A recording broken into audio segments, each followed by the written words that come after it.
Добрий день і вітаю. Good afternoon. I want to thank everybody who joins us. My name is Oleksandr, and it's my pleasure to welcome you at the Ukraine Media Center today. Today we have invited you to talk about the report on the activity of the National Anti-Corruption Bureau of Ukraine and Special Anti-Corruption Prosecutor's Office. We will discuss their challenges, achievements, and let me introduce our speakers. Joining us today are Semen and Kryvonos, Director of the National Anti-Corruption Bureau of Ukraine, and Oleksandr, Klymenko, Head of the Specialized Anti-Corruption Prosecutor's Office. Good afternoon, gentlemen. Thank you for joining us today, because hopefully there will be a lot of questions. We see that the studio is full of journalists, so before we start, I would like to show you a short video, and then we will proceed to the report itself. Second half of the year 2025. NABU and SAPO demonstrated significant results in uncovering corruption among the higher ranks. The notes of suspicion were served to 12 top-ranking officials. The Operation Midos uncovered high-ranking corruption in Ukraine. 2 organized crime groups controlled by the People's Deputies of Ukraine ceased their activities. A scheme involving high-ranking officials was uncovered. A number of notes of suspicion in the area of corruption during the war were served in the military sector. The officials of the Special Communications Service were suspected of embezzlement of 90 million hryvnia, about 102 million hryvnia that were supposed to be allocated for the dynamic protection of the tanks were not delivered under the contracts. The embezzlement of 140 million hryvnia that were aimed at the heating was uncovered, and the head of one of the central territorial departments of Ministry of Defense was accused of corruption. A prosecutor from the Office of the Prosecutor General is suspected of whistleblowing on the activity of NABU. The affairs with the land in amount of 160 million hryvnia were also uncovered. 2 corruption schemes in the ports of Odessa and Ismail were uncovered by the National Anti-Corruption Bureau of Ukraine.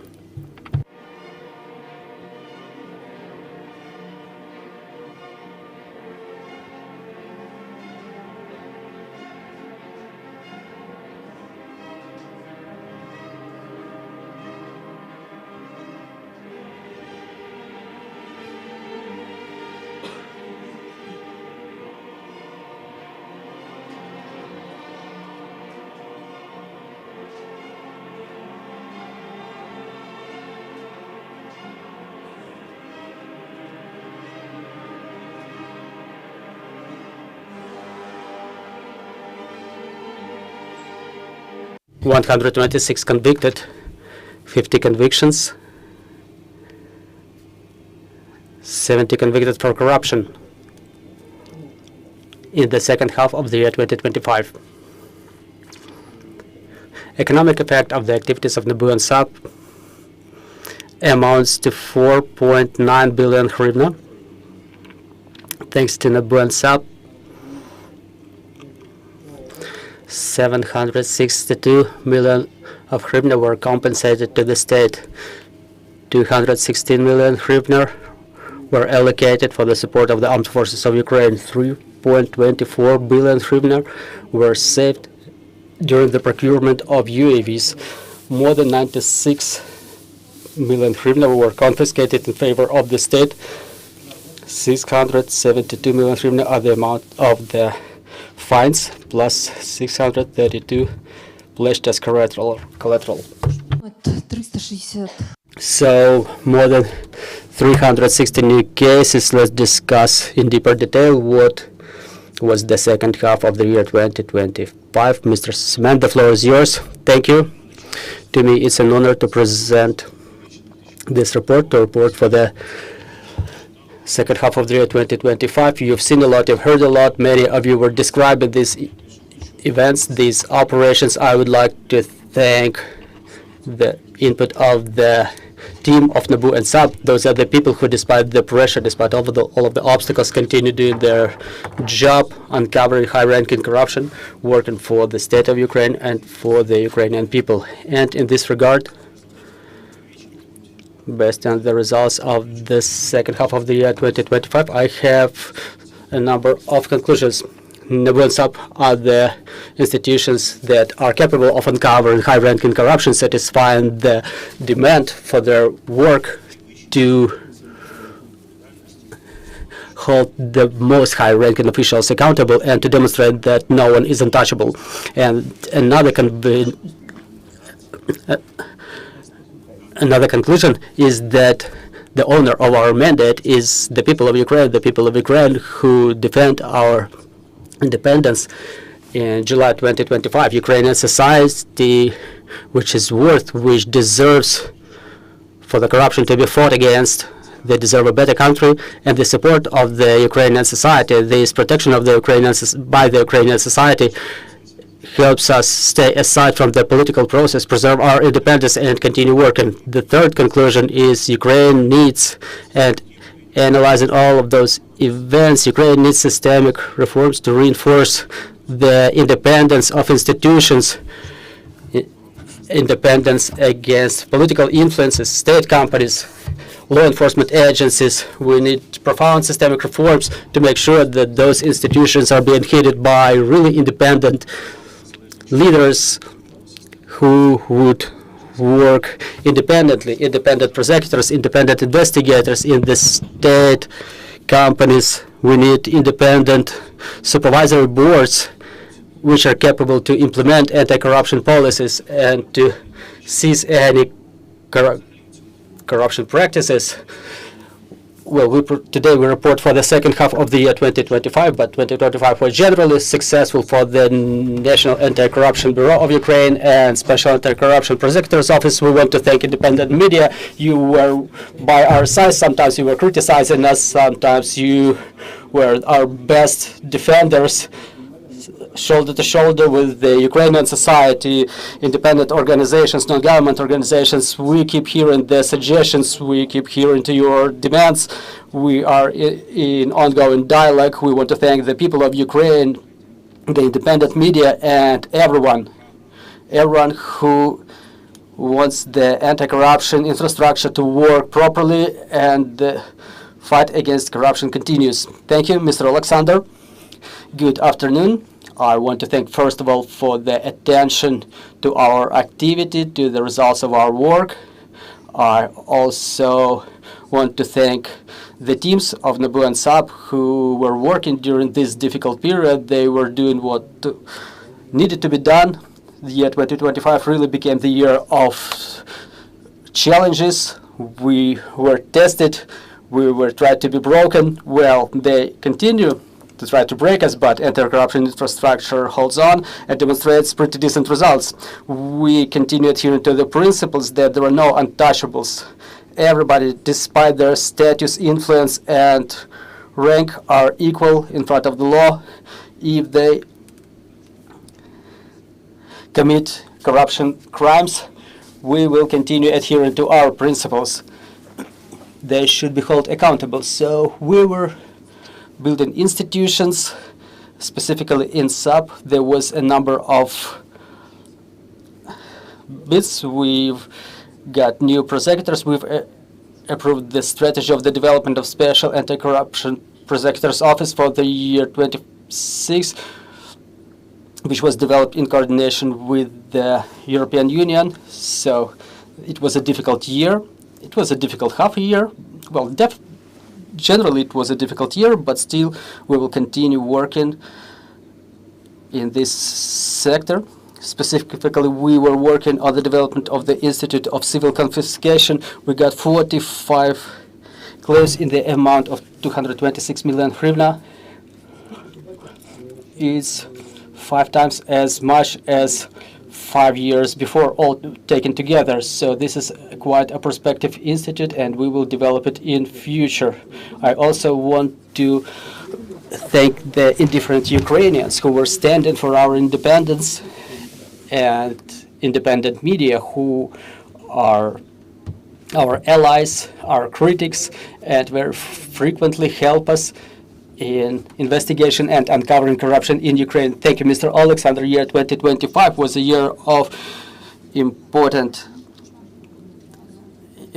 cases, and our colleagues have a lot of questions, I'm sure. So let's proceed to the questions. Let's pass the microphone to the floor, please, dear colleagues. I cannot see the microphone. Let's start. Oleg Sukhov, Kyiv Independent. I would like to ask you 2 questions. First, whether NABU and SAPO plan any request to Israel when it comes to Mindic case. And another question is about the case of Energoatom. Which phase is it in? What is about those inquiries of compliance that you were describing last year? And what is your answer to the critics who say that there was a political agreement that NABU doesn't serve notes of suspicion to other officials, high-ranking officials, in exchange for no such suspicions to the heads of NABU and SAPO? Well, right away, I can say you, right away, I'm prepared for a note of suspicion to be served to me and to the head of SAPO, should there be a case, rather than those made-up things that our opponents were gathering in our address, bringing some unclear people from some unclear places with unclear procedures. There were no, and there can be no political agreements between NABU and SAPO, because it's not about Klymenko and Kryvonos. It's about weights and balances. Those are the mechanisms. The people who gather through open bids, who have their opinion, who are independent, and there are no political agreements because they are impossible in principle. If there are sufficient reasons, sufficient grounds to serve a note of suspicion, such suspicion is being served. If someone doesn't have it served, it means that the evidences are still being gathered currently, or if the evidences are already gathered, the suspicion has been served. That's first. When it comes to extradition, it's a long process.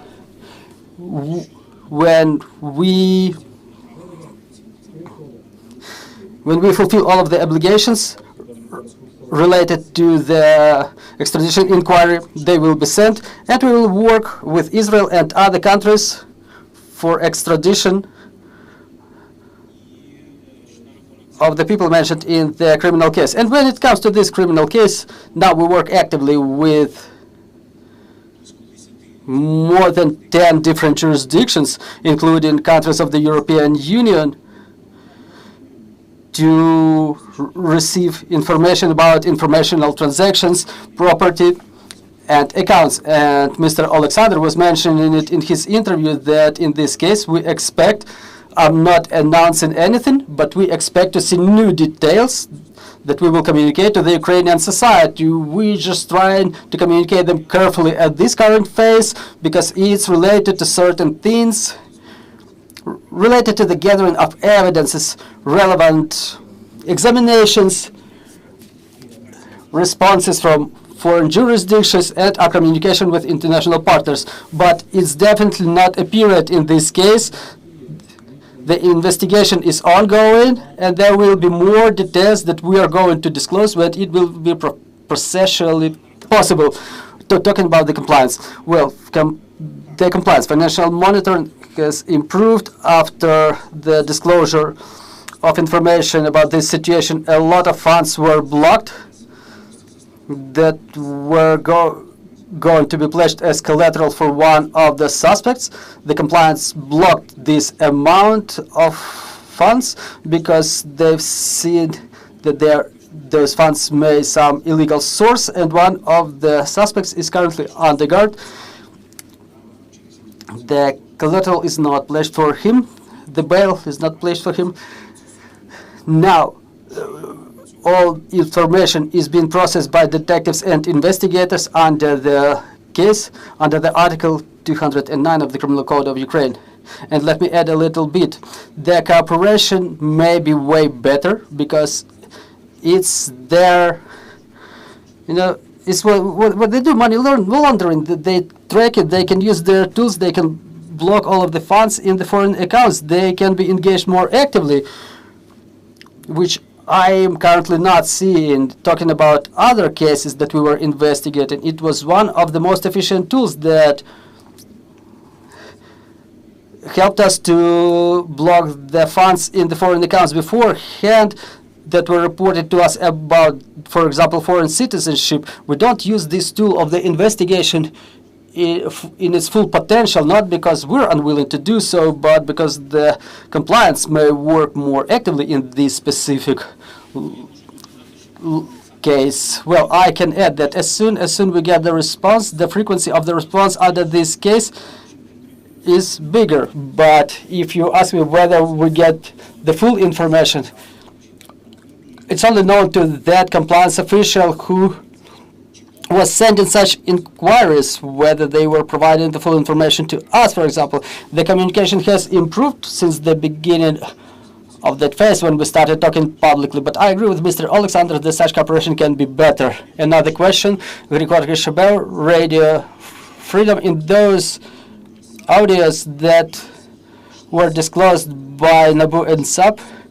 There were some talks about some to Moscow, and we now remember a lot of cases being investigated against high-ranking officials, judges, and those cases are related to failure to declare the property in Russia Federation. They have houses, they have apartments there. We know some of the cases are already closed because NABU and SAPO were unable to prove that people have a property title in some other territories, like temporarily occupied territories. In this regard, can we say that as of now, NABU and SAPO don't have the tools to prove that the suspects have property in the Russian Federation? And does it mean that Russian Federation is the best jurisdiction where all of the funds that were obtained through corruption can be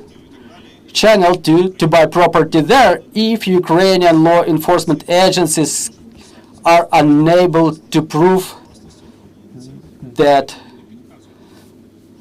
those assets are owned by some Ukrainian officials? Well, Mr. Georgi, don't tip them off. Well, first of all, we need to win Russia to transform it into a democratic country, to use democratic ways of gathering evidences, sending some inquiries to them.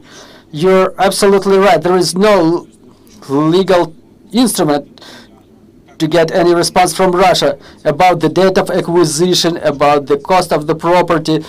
Only journalists can do it. We also can do it in this way, but for such cases as failure to declare, it's pretty difficult. It's difficult to use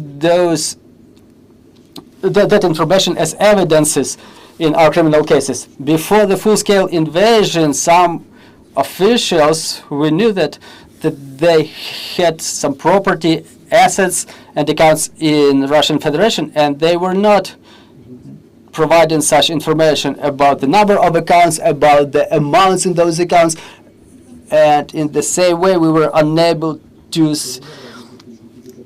freeze those accounts, to block money in those accounts, and the Ukrainian officials residing in Europe opened escrow accounts, then sent money from those accounts from Russian accounts to European accounts, and they withdraw them and have the time of their life in Europe. Well, getting the evidences without proofs that that party will fulfill international orders, international resolutions is impossible, and Ukraine currently sends no inquiries to that country. Russian Federation. Well, if there is a joint investigation task force involving other jurisdictions, theoretically such legal mechanism is possible, but for that matter, the crime needs to be committed in a number of jurisdictions, so we can able to involve investigators from other jurisdictions. We get information just like other investigation agencies through the open sources, and when it comes to failure to declare, we, for example, add up those assets, but in order not to lose the case, we need to add all of the assets, and if we don't take into account the assets in the territory of Russia, we need the rest of the assets to be left there, at least. Please, Lorenzo. From the Italian press, Corriere della Sera from Italia, from Milano. Sorry, I have 3 questions. One is, how much European Union, Europe, is helping, pressing, cooperating in your investigation? One of the requirements for Ukraine to enter in Europe, in the EU, is to be clean, to have a solid way to fight corruption. So does Europe has any role in your work, in your investigation? Second question is, we understood that in the middle of August, Yermak or people in the government tried to stop you, even to fire you. Can you tell us a little bit what happened and how much they were succeeding in closing your offices, actually, to fight your investigations? And 3, it's a general question, but I think it's still very relevant for this country. How much you think this corruption case influenced the war, the efficiency of the country in fight Russia? How much the corruption is creating problem to the machinery of the state, of the army, to fight the Russian? Thank you. Дякую. Thank you. Thank you. I will answer in Ukrainian. So first of all, I would say that it's important that the fight with corruption reinforces our army. Definitely corruption influences our capabilities when it comes to the army, but we're making it. I'm convinced that thanks to the independence of the state, we can demonstrate the results. We're capable of fighting the corruption, and we need not to say about the negative influence of corruption, but rather how we as a country are able to overcome this challenge. We have a lot of work, and strengthening the independence of the institutions helps us, and uncovering of such corruption schemes definitely has a positive effect on our defense capabilities that is made up of our economic capability to fight the enemy, manufacture weapons, and support our troops. And when it comes to the support by the European Union, it's important for us. European partners provide us with a lot of help. We have European Anti-Corruption Initiative. That's the project by the European Union founded in Ukraine. They help us with the trainings, with the equipment. They provide us with the technical support and technical help when it comes to the cooperation with the law enforcement agencies. It's also important for us. We have memoranda with the European Prosecutor's Office, with the law enforcement agencies of the European countries. We have the experience of creation of the joint investigation task forces and the results achieved by such task forces. For example, France, thanks to the cooperation with the French Prosecutor's Office, we've returned more than €4 million that were channeled to France as a result of corruption in polygraph combinat. And hopefully our partners will continue extraditing our citizens, the suspects, and to return money as well. And what happened in July or August, well, the crisis, we must say that the crisis already ended in August when it comes to this legislative crisis. But generally, what happened, well, we were talking about it publicly. We don't want to provide any political estimates, but we will definitely provide a legal assessment of this situation. Another like political talks, who was behind it, Yermak or not Yermak. It really doesn't make sense to comment it because our task is not to comment, but rather to document, which we're doing. Thank you. We have more questions. Thank you for this opportunity. Halina Stepovitsna live, and I would like to double check about Mr. Yermak. Were there any suspicions prepared to the former head of the presidential office? We know there were searches, but were there any interrogations? What was found? Do the anti-corruption agencies have questions to Mr. Yermak? And second, you mentioned that there is some pressure exercised on the anti-corruption agencies. So what is the source of this pressure?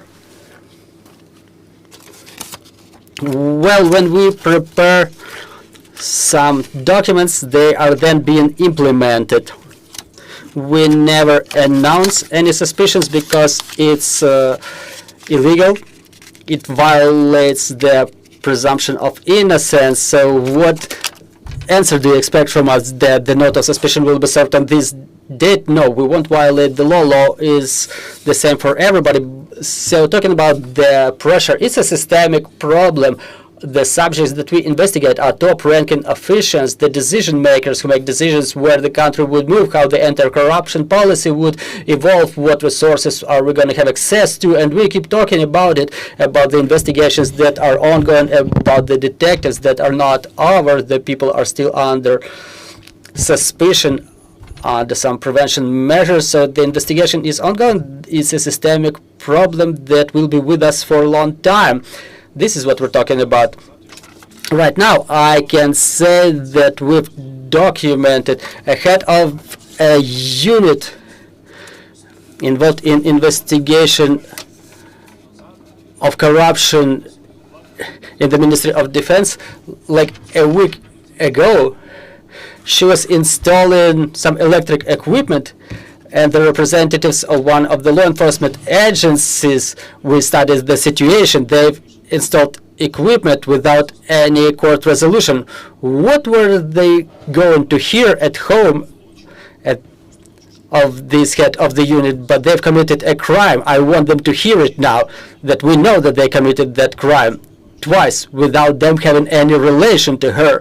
But we understand that now they do have a relation to her. They continue to gather information, exercise pressure on people. We know the names, the full names of those people. We know who's doing it. And now we're assessing it. They're doing it illegally. It's the freshest example.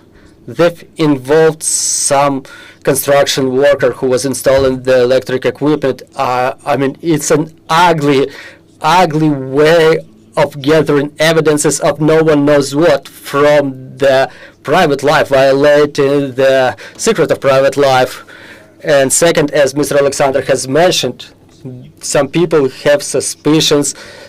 Something is being investigated. One of our suspects has entered into an agreement that is being disputed by the Court of Appeal of Ukraine. What the agreement was about is unknown. What that person recognized is unknown. It's unclear now. And there's a lot of such things now. Within the last 3 weeks, it all just coincided. This installation of electric equipment, we keep getting information that they're doing something, that they inquire something, that they save some information, and it's all done in illegal manner, but the whole machine of a law enforcement agency is working on it. Well, look, now there is a full-scale invasion going on in the country. The Security Service of Ukraine allocates a lot of resources to investigate the failure of declaration by a detective, but it's not their jurisdiction. Other law enforcement agencies should be involved in it, but everybody looks at it as a normal situation, like let them do their thing, like let them investigate this detective. So to finalize my thought, the media company, I'm having a deja vu now. It's not so large scale, or whether they don't have that amount of money, but there's another wave in the same Telegram channels of the same content about the same detectives. Are they just permanent or periodic influxes? But within the last couple of weeks, our press service sends me the references to that. They do their monitoring, but there is another wave of dirt about the same people. We were discussing it again and again, and in parallel with that, there is some illegal gathering of evidences or no one knows what. Well, we conducted certain investigation activities, and after we served certain documents to certain people, I will able to answer you. What are those people? Good afternoon, Bosak Serhiy, Ukrainian News. Mr. Semen, I'm having a practical question. How do you build the communication with the parliament? Are you going to personally report before the... You're from Ukraine News, yeah? Well, a lot is being reposted by Telegram channels from you. Well, it's not me personally, but I love your media about the detectives who got enriched, who sent their money to America. And I'm telling you this as an editor. Like, stop it. It's offensive. Well, so I don't manage the editor's policy. So when it comes to communication with the parliament, how do you build your communication with the parliament? Is it present? What can you say about it? And I wanted to ask you whether the last year there was NABU audit and what were the results, and if it was not conducted, so why? Well, there was an audit. The Ukrainian news were writing about it, that we're inefficient, that we didn't return a lot of money to the budget. So you may know about it. You were writing about it. So yeah, we're moderately efficient. Now that we've approved the action plan and we fulfill those recommendations. When it comes to the communication with the parliament, I don't know what communication there can be. We have anti-corruption committee, so we communicate with the committee under relevant procedure if we need, or if we have some initiatives to amend some legislation. When it comes to, say, rescinding of amendments of Lazavi, so something like that is not happening anymore. We have another question. Christian Veges, Mr. Oleksandr, if I understand you correctly, now it's still possible to transfer money from accounts in Russia to the accounts in European Union. So if it's still possible, if we're approving the package 20 of sanctions, if I want to withdraw 500 euro in Austria, I need to produce my passport. But if it's still possible to transfer money from the aggressor country to European Union, how would you say the sanctions work? Well, I was mentioning that it could be happening before the full-scale invasion. Now we're not seeing it anymore. We're not getting information that it's still happening, but before the full-scale invasion, it was a very widespread scheme that was used, because there in the territory of Russian Federation, they have immunity against the law enforcement agencies of Europe. We don't know the numbers of the accounts. We don't know the amounts of money in those accounts. If we can track that the money comes to the territory of European Union, theoretically we could block them. But the jurisdiction keeps being changed where new accounts are being opened, like in different countries. For example, a person gets €1 million transferred to one country, they withdraw it, then they withdraw another million in another country, and they continue living in the European Union, keeping their money in Russia. So what is your assessment of the sanctions? Well, that's not quite our responsibilities, so for me it's a little bit difficult to assess the sanctions. My personal opinion is the sanctions should be intensified against Russia. Well, two questions. One question to Mr. Semen about economic efficiency of NABU. Just recently, Facebook showed my pre-war post. I don't remember the figures. So there was a press conference of your predecessors, and the figures of the funds that were channeled to the budget and the costs of maintenance of NABU were incomparable. Now the artificial intelligence says that 625 million hryvnia were the direct proceeds to the budget, but for this year 2.6 billion were allocated for maintenance of NABU. So talking about the economic effect of NABU, how is it justified? I mean, I understand that there is criminal conviction and other things that the criminals are afraid of, like fear of conviction, for example. Well, I want to thank you for the question, but do we really have any fiscal function? So is the purpose of NABU to justify its economic effect, like to enforce this amount of funds and to compensate all of the funds that were allocated to fuel the cars of the detectives of NABU, to pay their salaries? Does the law enforcement really compensate for its existence? But you have a corruption component. Yeah, but the corruption component is being investigated by the State Bureau of Investigation. They investigate the corruption crimes, and the funding allocated for them is way bigger. And as well, the corruption crimes are investigated by the Bureau of Economic Security. So in fact, we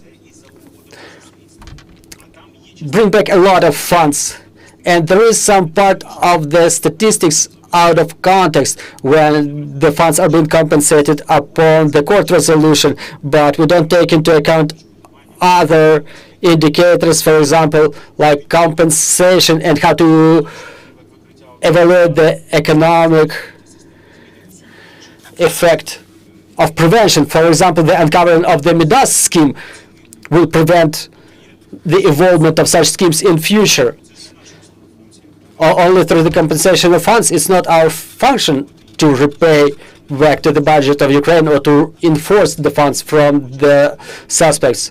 It's not our responsibility, and it's very frequently is being manipulated by our opponents.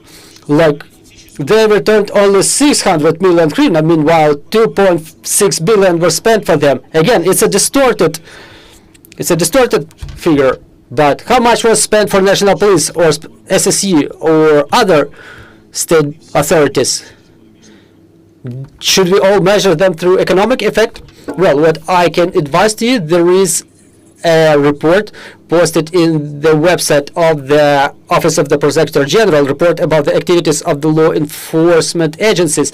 So you can see what is the number of cases forwarded to the court and the amount of cost compensated to the state budget. And you can compare it with other agencies. You can compare the number of detectives, and thus you can see how efficient NABU is. And I have another question to both speakers, talking about big and small fish ending up in your nets. We can see that there's a lot of small fish who get convictions in the courts, but when it comes to bigger fish, the decision makers who make decisions at the political level, we can see a very bright beginning, a lot of journalists, a lot of media activities, and then gradually through the course, those people are either making an agreement with the investigation, or they are staying free, or they flee. And Lokhvitsky, Zlochevsky, Knyazov, except for Hunko, who is an exception from this case, so you don't get a lot of big fish. Well, what do you mean by we cannot fish it? Like in your question, you have already some statements. It's not even a question now. So why do we have so little convictions against the top-ranking officials? But is it a question to NABU and SAP?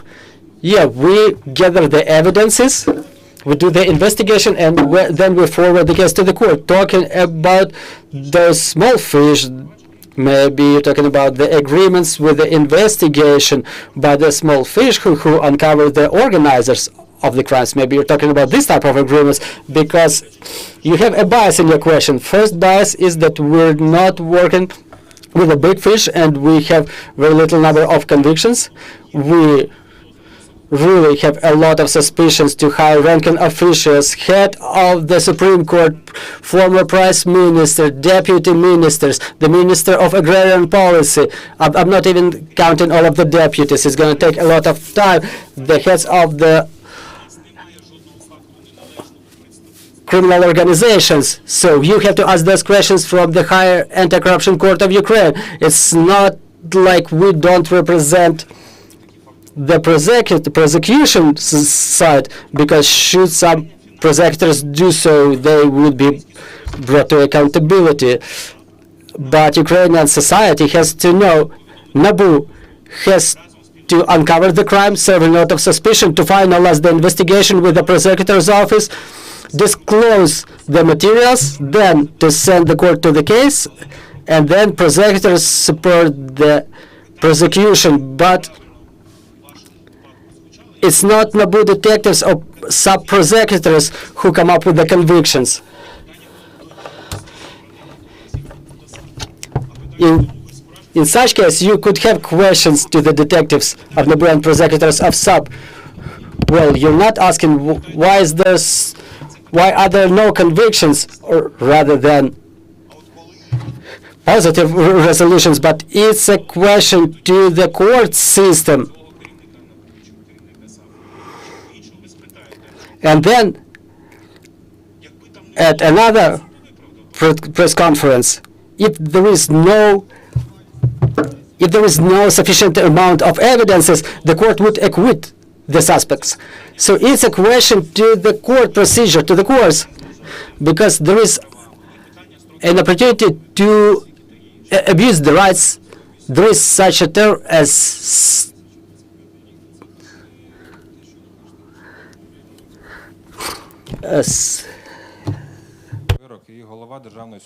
statute of limitation, and now you're saying like Klymenko was convicted, the former head of DFS, as well as some people's deputies were convicted. You know, the process is ongoing because the High Anti-Corruption Court of Ukraine started working only in 2019. Some cases were moving very slowly, including in the phase of pre-court investigation. You've mentioned people's deputy who was not convicted. Like for just a half a year, we were considering the procedure under the special court investigation, and as it was then only forwarded to the court, but it was not a problem of either detective or prosecutor. We were attending every court meeting, but they were unable to make a resolution within half a year. But according to the law, it's only 10 days allocated for this procedure. We do everything that we can on our side, and we develop a mechanism to provide evidences to the court that would facilitate the investigation of those evidences, and it would also prevent any abuses by the defense with protraction of the processes. But year to year, I think the process will be expedited, and hopefully we will see the resolutions under our key cases. And now we're closely communicating with the government. Hopefully the parliament will support us. We want the legislation to be amended and to avoid this situation when there is an interest on part of the defense to protect the case, so that if the case ends up in the courts, court should decide whether the suspects are guilty or acquit them. So we suggested a legislation to the parliament, and one of the key changes is that since 30% of the cases that all Ukrainian statistics are 30% are being closed after they are sent to the case. So there are no consequences. So it will be a safety.